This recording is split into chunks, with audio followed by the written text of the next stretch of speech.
BJP పాలనలో దేశంలో అరాచకాలు పెరిగిపోతున్నాయి. గంటకో రైతు ఉరితాడుకు వెళ్లాడుతున్నాడు. ఎక్కడ చూసినా దళితులపై దాడులు, కిడ్నాప్లు సర్వసాధారణంగా మారిపోయాయి. మహిళలపై అఘాయిత్యాలు లక్షల్లో ఉంటున్నాయి. మోదీ పాలనలో దేశం నేరాలకు అడ్డాగా మారింది. ఇదెవరో చెప్తున్న కాకమ్మ కథలు కాదు, సాక్షాత్తు కేంద్రం విడుదల చేసింది.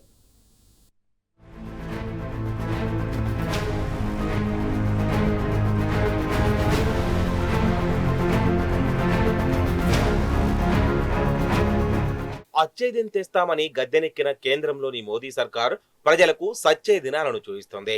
బీజేపీ పాలనలో అన్నం పెట్టే రైతన్నకు దిక్కు లేకుండా పోయింది. మహిళలను దేవతలుగా పూజించే ఈ పుణ్యభూమిలో ఆడబిడ్డలకు భద్రత కరువైంది. దళితులపై దాడులు నిత్యకృత్యమయ్యాయి. పసిమొగ్గలపై మృగాళ్ల దాడులు తీవ్రమయ్యాయి. మొత్తంగా దేశంలో నేరాలు ఘోరాలు రాజ్యమేలుతున్నాయి. జాతీయ నేర గణాంక బ్యూరో విడుదల చేసిన తాజా గణాంకాలే దీనికి రుజువు.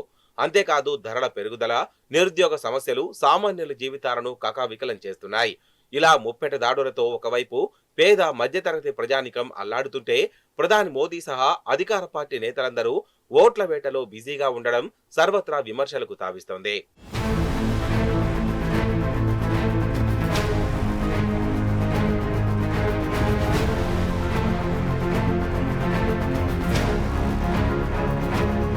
ప్రభుత్వం నుంచి ఆసరా లేకపోవడం, అప్పుల బాధలో తరలేక దేశంలో గంటకు ఓ రైతన్న ప్రాణాలు తీసుకుంటున్నట్లు ఎన్సీఆర్బీ తాజా గణాంకాలను బట్టి తెలుస్తోంది. 2023లో వ్యవసాయ రంగంలో పనిచేసే 10,700 మంది రైతులు, రైతు కూలీలు ఆత్మహత్యలకు పాల్పడ్డట్టు ఎన్సీఆర్బీ నివేదిక కొండబద్దలు కొట్టింది. రైతు ఆత్మహత్యల్లో 38.5% వాటాతో బీజేపీ పాలిత మహారాష్ట్ర తొలి స్థానంలో ఉండగా, 22.5% వాటాతో కాంగ్రెస్ పాలిత కర్ణాటక రెండో స్థానంలో నిలిచింది. దేశంలో వివిధ కారణాలతో 2023 ఒక్క ఏడాదిలోనే 1,71,418 మంది రైతులు ఆత్మహత్యలకు పాల్పడినట్లు నివేదిక వెల్లడించింది. ఆర్థిక సమస్యలు, కుటుంబ కలహాలు, నిరుద్యోగం తదితర సమస్యలతోనే దేశంలోనే ఆత్మహత్యలు పెరిగినట్లు నివేదికను బట్టి తెలుస్తోంది.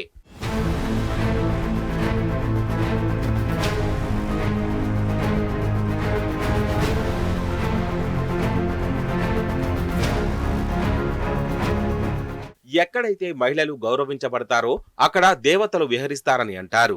అయితే బీజేపీ పాలనలో దేశంలో మహిళలకు రక్షణ లేకుండా పోయింది. 2023 ఒక్క ఏడాదిలోనే దేశవ్యాప్తంగా 4,48,211 మంది మహిళలపై అఘాయిత్యాలు జరిగాయి. ఈ నేరాల్లో బీజేపీ పాలిత రాష్ట్రాలు టాప్ 3 స్థానాల్లో ఉండడం గమనార్హం.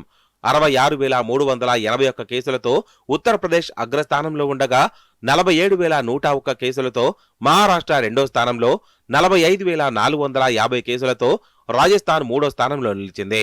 మహిళలపై నేరాల్లో హత్యలు, లైంగిక దాడులు, లైంగిక వేధింపులు, కిడ్నాప్లు, గృహ హింస, వరకట్న వేధింపులు తదితరాలు ప్రధానంగా ఉన్నాయి. ఇక చిన్నారులపై జరుగుతున్న నేరాలు కూడా అంతకంతకు పెరుగుతున్నాయి. ఒక్క ఏడాదిలోనే 1,77,335 మంది పిల్లలపై దారుణాలు జరిగాయి. 2022తో పోలిస్తే ఈ నేరాలు 9.2% మేర పెరిగాయని నివేదిక వెల్లడించింది.